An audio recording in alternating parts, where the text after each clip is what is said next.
오늘 성경 말씀은 에베소 4장 11절로 16절 말씀입니다. 그가 어떤 사람은 사도로, 어떤 사람은 선지자로, 어떤 사람은 복음 전하는 자로, 어떤 사람은 목사와 교사로 삼으셨으니 이는 성도를 온전하게 하여 봉사일을 하게 하며 그리스도의 몸을 세우려 하심이라. 우리가 다 하나님의 아들을 믿는 것과 아는 일에 하나가 되어 온전한 사람을 이루어 그리스도의 장성한 분량이 충만한 데까지 이르리니 이는 우리가 이제부터 어린아이가 되지 아니하여 사람의 속임수와 간사한 유혹에 빠져 온갖 교훈의 풍조에 밀려 요동하지 않게 하려 함이라.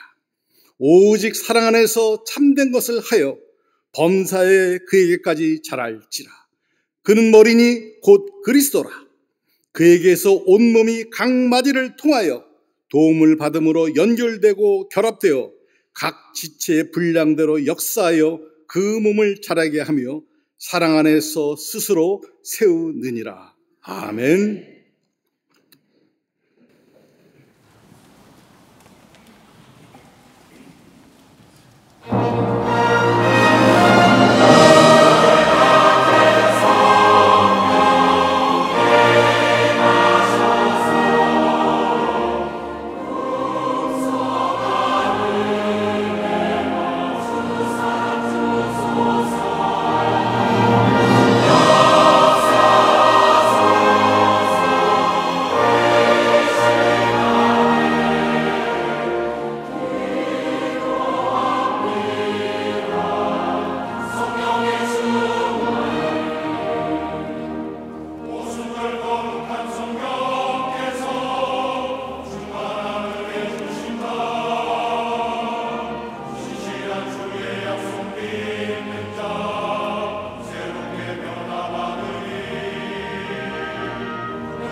갈릴리 성가대와 오케스트라의 귀한 찬양에 감사합니다. 여러분, 약한 것과 미숙한 것은 같은 것이 아닙니다. 미숙하다는 것은 다른 사람을 배려하기보다는 자기 중심적으로 생각하며 사는 것, 언제나 자기가 먼저인 사람을 미숙하다고 얘기하는 겁니다. 여러분, 우리의 신앙생활도 마찬가지입니다. 우리가 적어도 그리스도인이라고 한다면 하나님이 어떻게 생각하실까 먼저 생각하며 사는 삶, 그리고 하나님을 먼저 생각하기보다는 나를 먼저 생각하는 삶은 아마도 미성숙한 그리스도인의 삶이라 말할 수 있을 겁니다. 여러분, 이기적인 생각은 다른 사람의 지지를 받지 못하지요. 그때는 내가 스스로 먼저 생각하고 선택했지만 가만히 보면 다른 사람의 지지를 받지 못하는 듯이 여러분, 나를 먼저 생각하는 신앙생활에는 제일 먼저 나타나는 모습이 뭐냐? 자신의 욕망과 욕심대로 살아가는 삶입니다. 아무리 훌륭한 인격과 고귀한 성품을 가졌다 할지라도, 많이 배웠다 할지라도 나를 먼저 생각하는 이기적인 삶에는 언제나 욕망과 욕심 안에 무너지고 맙니다. 그러기에 신앙의 모습은 미성숙한 모습에서 장성한 믿음의 분량으로 자라나야 합니다. 여러분, 오늘 본문의 말씀은 사도 바울이 로마 욕중에서 예배소 교회 성도들 향하여 간절한 염원을 담고 보낸 서신 편지의 말씀입니다. 3년 동안 예배소에서 하나님의 말씀을 전했던 이 바울, 얼마나 많은 역사를 일으켰습니까? 처음에는 어렵고 힘든 가운데서도 복음을 전하여 많은 사람들이 구원을 받고 교회가 세우기까지 바울은 전심과 전력을 다하여 예배소 교회를 세웠습니다. 복음 전파에 힘을 썼습니다. 그래서 많은 사람들이 구원을 받고 두란노 소원을 새기며 하나님의 말씀을 전하는 가장 초대교회 선교의 가장 중심지가 됐던 이 예배소 교회를 향하여 바울은 로마 욕중에 있으면서 간절한 소망을 담고 저 예배소 교회 성도들에게 편지한 내용이 오늘 본문의 말씀입니다. 내용을 한마디로 얘기하면 너희는 믿음의 장성한 분량의 믿음 되기를 원하노라. 큰 믿음 되기를 원한다는 것. 그러면서 오늘 본문의 말씀을 보면 미성숙한 신앙인의 모습이 무엇이냐에 대해서 바울은 이렇게 얘기합니다. 하나는 뭐냐? 유혹에 쉽게 넘어져 간다는 겁니다. 오늘 14절의 말씀을 보면 어린아이가 되지 아니하며 사람의 속임수와 간사한 유혹에 빠져라고 이야기하는 것을 보면 미성숙한 신앙의 삶은 유혹에 쉽게 넘어진다는 겁니다. 왜요? 내가 스스로 극복할 수 없기 때문입니다.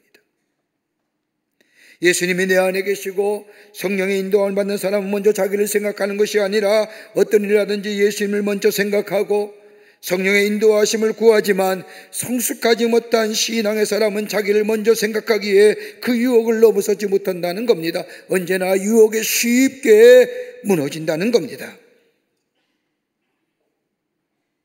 또 하나 있다고 한다면 지속성의 결여입니다. 오늘 바울은 이렇게 얘기합니다. 요동한다고 표현합니다. 다른 말로 말하면 꾸준하지 못하다는 겁니다. 지속성이 없다는 겁니다. 여러분, 지속성이 있어야 능력을 발휘하는 거 아닙니까? 세상의 교훈과 세상의 풍조에 쉽게 흔들립니다. 성숙하지 못한 신앙이기에 세상의 풍조와 교훈에 끌려갑니다. 여러분, 시편 1편의 말씀을 보십시오. 2편 1절의 말씀을 보면 복 있는 사람은 악인들의 길을 따르지 아니하며 죄인들의 길에 서지 아니하며 오만한 자의 자리에 앉지 아니하고라고 말합니다.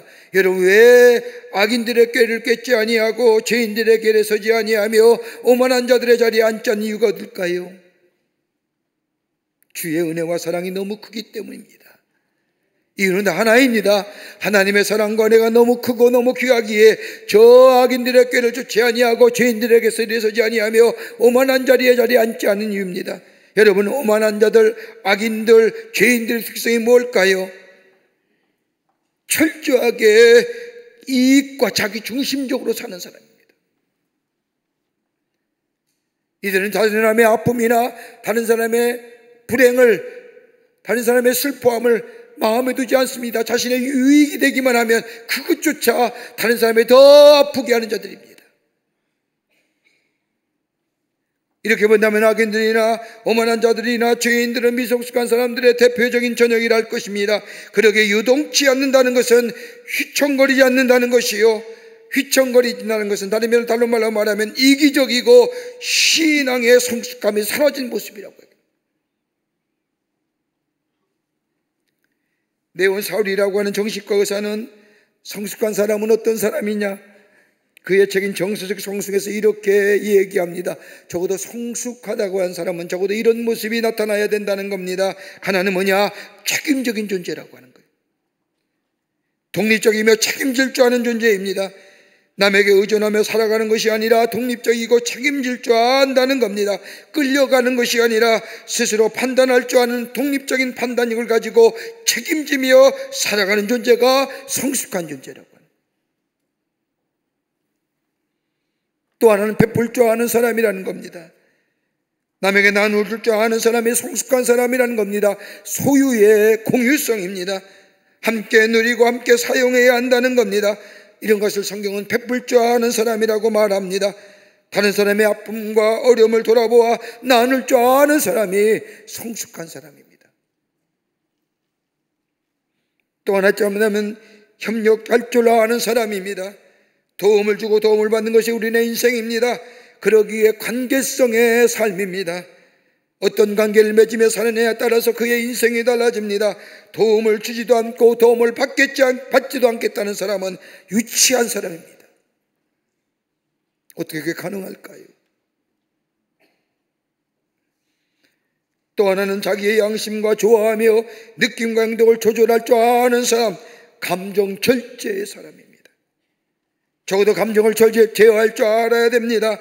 하지 말아야 할 말을 불쑥해버리고 거친 행동을 하며 그것을 인하여 일생을 후회하며 살아가는 사람, 미성숙한 사람. 그리고 말 조심해야 됩니다. 행동 조심해야 됩니다. 해야 할 말과 하지 말아야 할 말을 구분하며 자신의 감정을 조절할 줄 아는 사람, 성숙한 사람입니다. 다섯 번째는 분노와 적개심을 구분할 줄 아는 사람입니다. 다시 말하면 의와 불의를 구분할 줄 안다는 겁니다.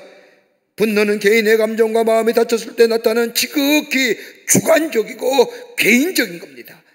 이 주관적이고 이 개인적인 분노를 다른 사람에게 발하여 버리는 것이 미성숙한 것. 의와 불의를 구분할 줄 알아야죠. 분노는 가질 수 있는 겁니다. 내 속에 일어나는 분노가 의와 불의에 반했을 때 나타난 것이냐 아니냐는 걸 구분할 줄 알아야 돼요. 여섯 번째는 현실을 파악하고 그 의미를 아는 사람, 성숙한 사람입니다. 지금 당하는 고난의 현실을 바르게 파악하고 그 의미를 깨닫는 사람이라고 말할 수 있을 겁니다. 지금 당하는 현실을 부정하는 것이 아니라 인정하는 겁니다.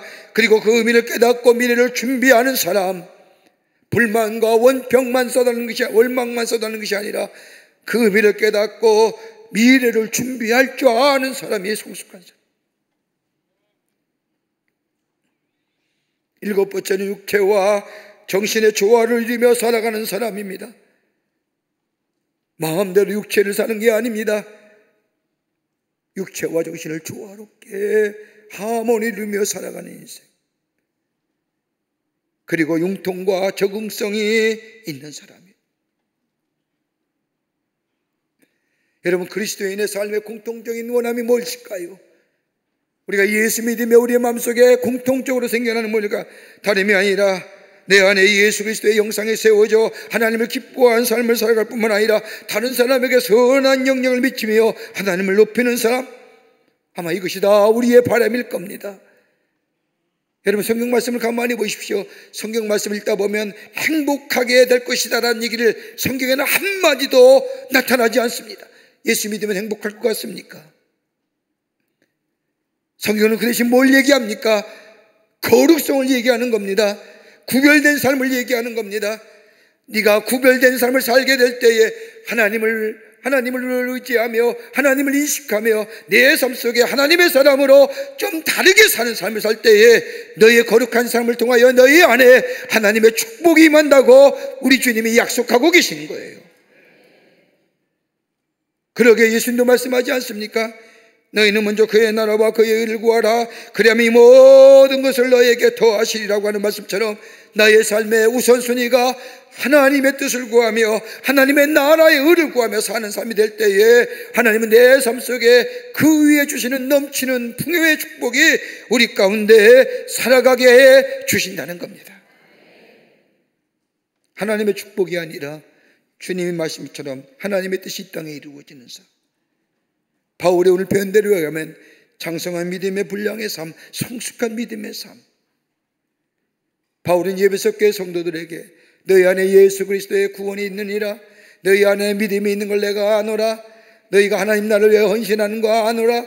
그래 너희 안에 그런 믿음보다 더 성숙한 믿음, 장성한 믿음의 분량의 삶을 살기를 원하노라 라고 간곡하게 당부의 말씀을 써 로마 역중에서 에베소 교회에 보낸 편지입니다. 저 2000년 전에 바울이 에베소 교회를 향한 편지일까요? 오늘 주님이 우리에게 하시는 말씀은 아닐까요? 우리의 믿음이 다 장성한 큰 믿음의 분량의 사람들은 하나님을 높이며 우리의 삶 속에 선한 영향력의 삶을 살아가는 복된 인생 어떻게 해야 될까요? 오늘 본문의 말씀을 통해서 함께 말씀을 나누며 은혜 받기를 원합니다. 첫째는 분명한 방향성과 목적성이 있어야 된다는 겁니다. 믿음에는 방향성과 목적성이 분명해야 됩니다. 성숙한 믿음, 장성한 믿음의 사람이 가져야 할 것은 삶이든 믿음의 모습이든 분명한 방향성과 목적성이 있어야 합니다. 그래 오늘 13절 말씀을 보십시오. 우리가 하나님의 아들을 믿는 것과 아는 일에 하나가 되어 온전한 사람을 이루라. 그리스도의 장성한 분량이 충만한 데까지 이르니니. 여러분, 믿음에는 마지막 종착점이 있습니다. 그 믿음의 종착점이 어딜까요? 하나님의 축복을 많이 받는 것, 하나님의 은혜를 많이 누리는 것, 그것도 귀한 믿음의 모시지만 여러분, 우리의 믿음의 파이널 마지막 종착점이 뭐냐? 다른 것이 아니라 그리스도의 장성한 분량이 충만한 데 이르는 겁니다. 이걸 가리켜서 뭐예요? 영화의 삶이에요. 내가 예수 믿어 구원받았습니다. 구원받을 뿐만 아니라 의롭다 하심을 얻었습니다. 그것으로 끝나는 것이 아니라 하나님의 말씀과 기도 속에서 내 삶이 지속적으로 주님과 함께 동행하며 사는 삶이 됩니다. 그럴 때 내 삶 속에 뭐예요? 성화의 삶이 이루어집니다. 그 성화의 삶이 지속되어질 때 궁극적으로 우리의 삶이 저 그리스도의 장성한 믿음의 분량의 삶으로 살아가는 것, 이게 믿음의 마지막 궁극적인 목적입니다.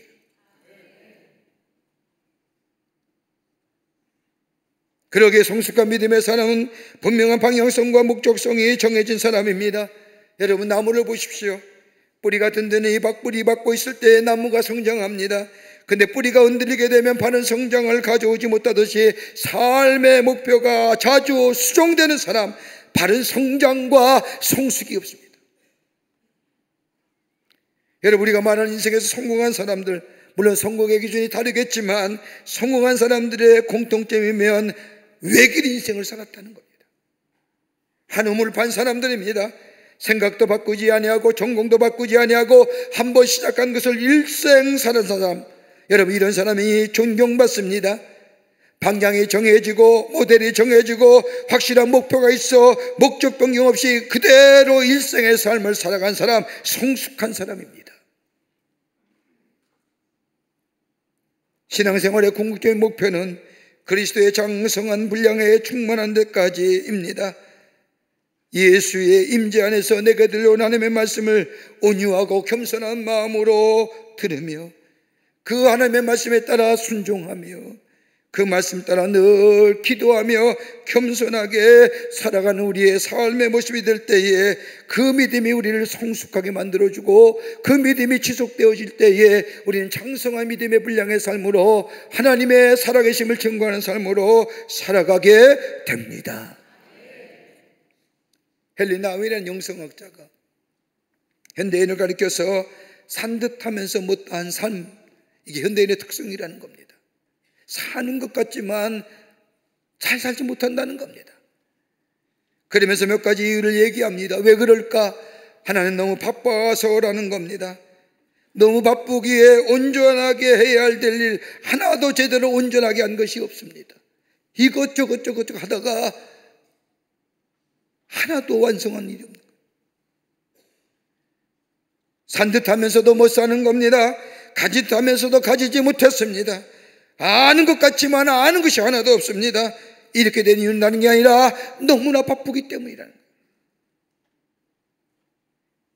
또 하나는 염려 때문이라는 겁니다. 염려와 걱정이 너무나 많습니다. 사람들이 말하는 것처럼 야, 쓸데없는 걱정하지 마라고 하는 것처럼 쓸데없는 걱정이 우리 안에 너무 많이 있습니다. 예수님도 말씀하지 않았습니까? 마태복음 12장 25절의 말씀을 보면 너희 중에 누가 염려함으로 걷기를 한 자나 더 할 수 있겠느냐? 우리 너무나 쓸데없는 염려와 걱정 가운데 삽니다. 여러분, 걱정한다고 키가 더 크나요? 이 염려와 걱정 때문에 마땅히 해야 할 일을 하지 못하고 산다는 겁니다.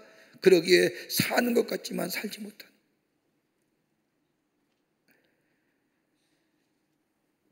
삶의 방향성과 목적성이 사라졌기 때문에 우리의 삶이, 우리의 신앙이 성장하지 못하는 거예요.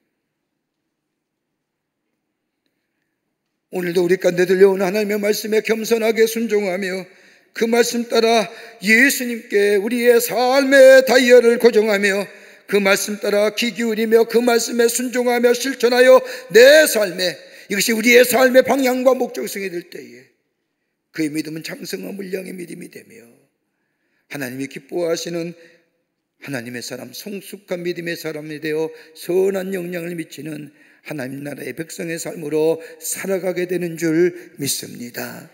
오늘 주님이 내게 뭐라 말씀한지 들을 수 있어야 됩니다. 어떻게 해요? 내 삶의 방향을 예수님의 채널에 고정하는 거예요. 지지직거리면 아니 됩니다. 잘 맞춰줘야 됩니다. 제대로 맞춰줘야 됩니다. 그럴 때 바르게 들려옵니다. 깨끗하게 들려옵니다. 그 들려오는 음성에 따라 내 삶 속에 살아나갈 때 장성한 믿음의 분량으로 하나님의 사람으로 세움받는 역사가 있게 될 줄 믿습니다. 두 번째로는 믿는 것과 아는 일에 하나 되어야 합니다. 믿는 것과 아는 일에 하나 되어야 한다는 겁니다. 오늘 13절의 말씀을 보면 하나님의 아들을 믿는 것과 아는 일에 하나가 되라고 얘기합니다. 여러분, 기독교의 신앙의 출발점이 뭐예요? 믿는 거예요. 어떤 거요? 하나님의 창조되심을 믿는 거예요. 하나님이 전능하신 하나님을 믿는 거예요. 창세기 1장 1절에 태초에 하나님이 세상을 창조하시니라, 이것부터 믿는 거예요. 여러분, 그러게 믿음은 acceptance, 수용하는 거예요. 내가 생각하고 인식하는 것이 다를지라도 믿는 겁니다. 믿게 될 때 그 믿음이로 하여 체험되어지는 겁니다. 체험되어서 믿는 것은 다분히 인식론적인 세계관이요, 세상의 세계관입니다.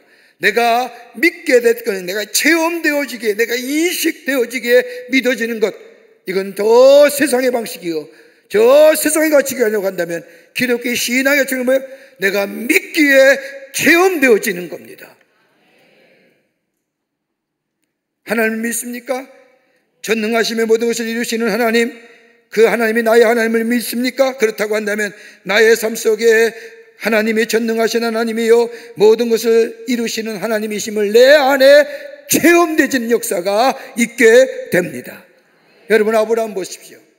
창세기 12장의 말씀을 보면 하나님께서 저 아브라함을 지목하여 부르셔서 얘기합니다. 너는 본토와 친척과 아비의 친척의 집을 떠나라. 내가 지시할 땅으로 가라. 그리하면 내가 하늘의 별과 같이 바닷가의 모래와 같이 내 자손을 번성케 하리라. 하나님 말씀합니다. 그 말씀을 들은 아브라함이 어떻게 합니까? 여러분, 아브라함 당시에 씨족들이 모여 사는 시대 아닙니까? 그 공동체를 떠나면 죽음입니다. 죽는 거와 마찬가지입니다. 근데 하나님은 어디로 가라고 얘기하지도 않으십니다. 야, 너 친척과 아비와 본토와 집을 떠나. 그리고 내가 지시할 땅으로 가. 그리하면 내가 하늘의 별과 같이 바닷가의 모래와 같이 네 자손을 번성케 하리라. 이 말씀 하나 듣고 그 말씀을 믿는 믿음을 가지고 그 아비와 본토와 친척의 집을 떠납니다. 얼마나 가는 길이 험한 길이었습니까? 넘어지기도 많이 넘어졌잖아요.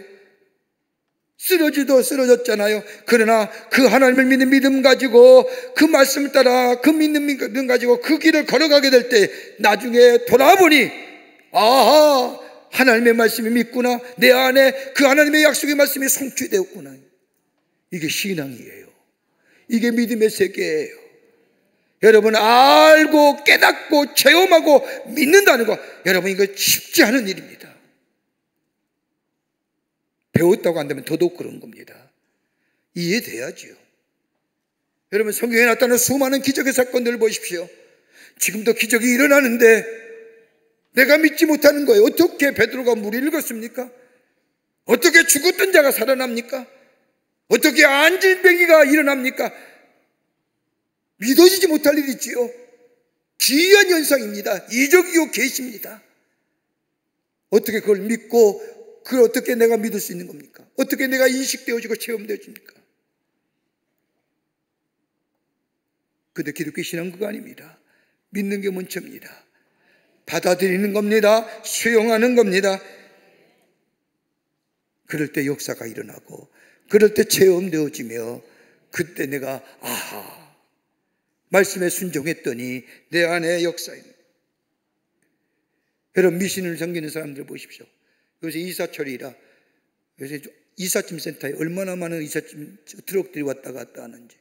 여러분, 미신 믿는 사람 가만히 보십시오. 맹목적이게 믿어요.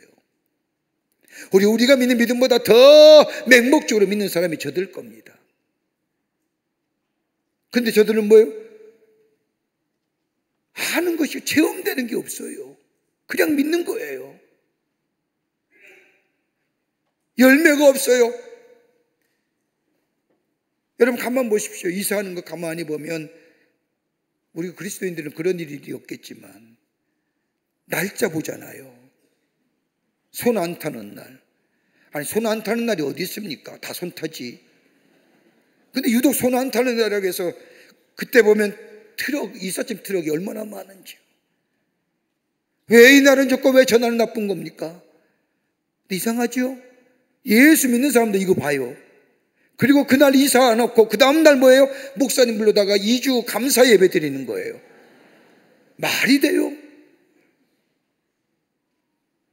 결혼할 때 날짜 봤어요? 안 봤어요? 보잖아요. 보고 자식들 결혼시켜요. 그래 놓고 뭐요? 신혼여행 갔던 다음에 뭐요? 목사님 불러다가 축복기도 받아요. 이게 미신이에요. 믿는 것 같지만 거짓 믿음이에요. 그렇게 열매가 없어요. 이상하죠? 배웠던 사람들이 더 해요. 배운 사람들이 이해가 되고 납득이 되고 인식되어야 믿겠다고 하는 사람들이 더 미신적이에요. 어떻게 그렇게 맹목적일까요?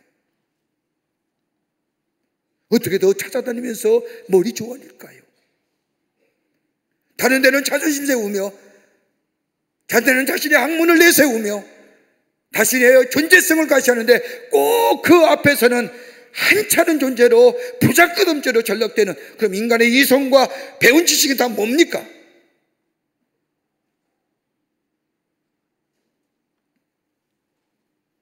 믿는 것과 아는 것이 하나 되지 못하기 때문입니다. 믿는 것과 아는 것이 하나 되지 못하기에 오래 의식만 남는 겁니다. 거칠의 믿음만 있습니다. 여기에 능력이 일어나지 않습니다. 믿음이 있는데 체험적인 지식이 없으면 그건 미신입니다. 지식이 있는데 믿음이 없으면 그건 철학입니다. 믿는 것과 아는 것이 하나 될 때에 여기에 능력이 일어나며 이것이 바로 신앙적 의지가 있어지게 됩니다. 믿는 것과 아는 것이 하나 될 때에 그 길을 향해 달려갑니다. 아무리 험난한 벽이 가로막는다 할지라도 그것을 뚫고 아니 넘어서 갑니다. 거침이 없습니다. 우리 예수님이 그러하셨습니다. 이것이 그리스도의 장성한 분량에 충만하게 이르는 길이요 성숙한 믿음의 삶이 되는 줄 믿습니다. 믿습니까? 믿으면 체험되어지게 됩니다. 알게 됩니다. 내가 하나님의 전능하신 하나님이요 창조되신 하나님을 내가 믿는다고 한다면 그 창조주와 전능하신 하나님이 내 삶 속에 체험되어지게 될 때 그 믿음이 강한 믿음이요, 능력의 믿음이요, 성숙한 믿음이요, 충만한 분량에 이르는 믿음인 줄 믿습니다. 이 믿음 되어야 합니다. 그래야 세상을 이겨요. 끝으로 하나님의 사랑 안에 지속적인 성장이 있어야 합니다. 하나님의 사랑 안에 성장입니다. 하나님의 사랑 안에 있는 사람, 그리스도의 장성한 분량에 이르는 성숙한 신앙입니다. 그리고 15절 말씀을 보십시오. 오직 사랑 안에서 참된 것을 하여 범사에 그에게 잘할지어다라고 말합니다. 하나님의 사랑 안에서, 하나님 사랑 안에서 사랑을 깨닫고 사랑을 행하고 사랑을 느끼고 높은 사랑의 사람으로 성장하라는 겁니다. 여러분, 우리를 향한 하나님의 사랑은 어떠한 사랑이었을까요? 로마서 5장의 말씀을 보면 우리가 연약할 때에, 연약할 때가 어떤 거예요? 하나님 모를 때, 하나님 믿지 않을 때도, 우리가 죄인 되었을 때에 뭐예요? 내가 예수 믿어 구원받았는데도 내 안에 내 욕망과 내 종교적인 것을 인하여 넘어지는 우리의 삶이라 할지라도, 더 나아가 뭐예요? 하나님과 원수 되었을 때도, 나 하나님 안 믿어요, 하나님 몰라요, 하나님 어찌 하나님이 그런 하나님이 있었어요, 하나님을 대적하는 우리의 삶이라 할지라도 하나님의 사랑은 변치 않았다는 거예요. 나를 향한 하나님의 사랑, 이걸 가리켜서 구약 성서에 하나님의 사랑을 뭐라고 했어요?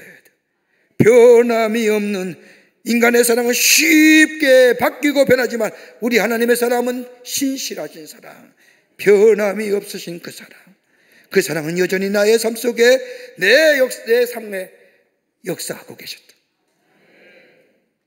그러니까 사랑받지 못한 게 아니에요. 왜 하나님의 사랑이 내게는 없느냐, 왜 하나님 나를 그런 얘기하지 마세요. 하나님의 사랑은 여전히 내 안에 비추고 계시는데 내가 깨닫지 못하고 내가 알지 못했기에 하나님의 사랑이 없다고, 난 하나님의 사랑을 받지 못했다고 얘기하는 거예요. 하나님의 사랑을 믿지 못하기 때문에. 여러분, 우리의 관계도 마찬가지 않습니까? 아내의 사랑을 믿지 못하게 딴 길 가는 거고요, 남편의 사랑을 믿지 못하게 딴 길 가는 거 아니에요?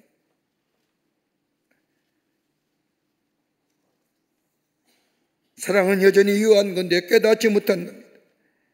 그러게 바울은 저 에베소 교회 성도들에게 다시금 그 신실하신 하나님의 사랑, 변치 아니하시는 하나님의 사랑, 그 사랑 안에 거하라는 겁니다. 그 십자가의 놀라운 사랑을 경험하라는 겁니다. 예수 그리스도의 십자가의 사랑이, 하나님이 얼마나 우리를 사랑하시니 그 사랑을 확증시켜 주시고 보여주신 그 십자가의 사랑 안에 거하라는 겁니다. 그할 때 너희 안에 치유가 있어지고 너희 안에 회복의 역사가 일어나며 그 십자가의 사랑이 우리를 강건케 하시는 거예요. 여러분, 십자가의 그 고통과 그 아픈 사랑, 그 사랑을 내가 믿어봐요. 내 삶의 어떤 어려움과 어떤 역경에도 그 십자가의 사랑 붙잡고 이길 수 있잖아요. 예수님은 지금보다 더 나보다 어려운 어려움과 그 고통과 그 극한 아픔을 지나신,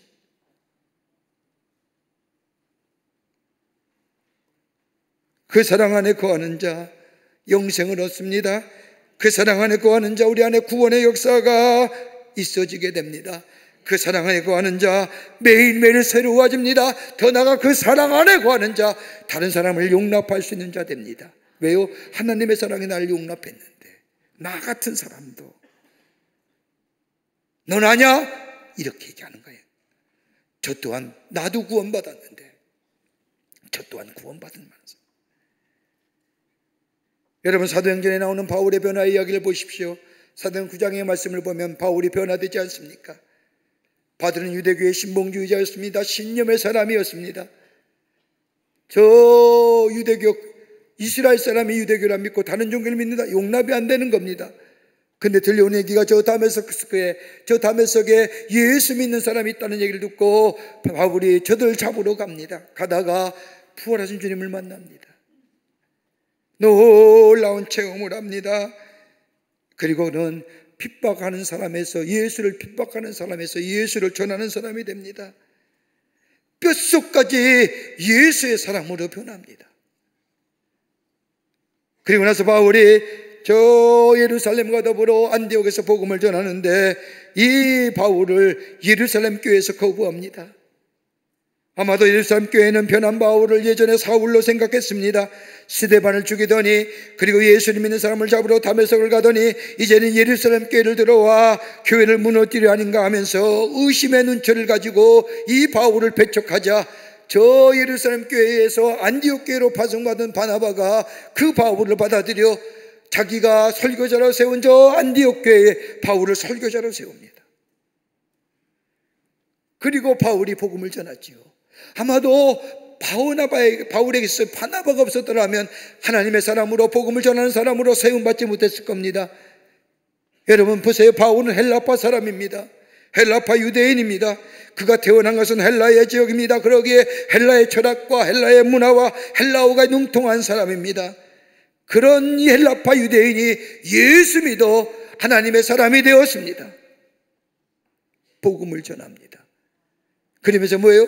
할례 받아야 저 구원받은 백성이 아니라, 율법을 지켜야 하나님의 백성이 아니라, 할례를 받지 않아도 예수 그리스도의 십자가의 사랑을 믿기만 하면 저 또한 하나님의 백성이다 라고 복음을 이방인에게도 열려진 복음을 전하게 됩니다. 그래서 뭐예요?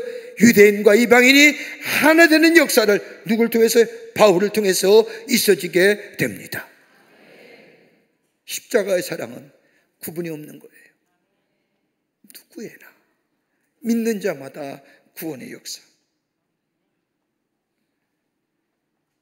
나를 받아주시고 다른 사람도 받아주시는 인류의 모든 사람을 위하여 죽으신 이 십자가의 놀라운 사랑, 그러기 이 사랑을 내 안에 믿고 내가 새로운 하나님의 사람이 됐다면 다른 사람을 용납할 줄 아는 사람, 이런 사람이 바로 장성한 분량의 충만한 길이라고. 하나님의 사랑을 아는 자는 곁길로 가지 않습니다. 하나님의 사랑을 알기에 참된 것을 압니다. 그리고 그 사랑을 전하게 됩니다. 여러분, 성숙과 믿음의 사람은 세상 사람과 다릅니다. 하나님이 기뻐하신 일을, 하나님이 기뻐하신 건 나의 기쁨으로 삼는 겁니다. 예수님의 소원이 나의 소원입니다. 예수님의 아픔이 내 아픔이요 내 고통입니다.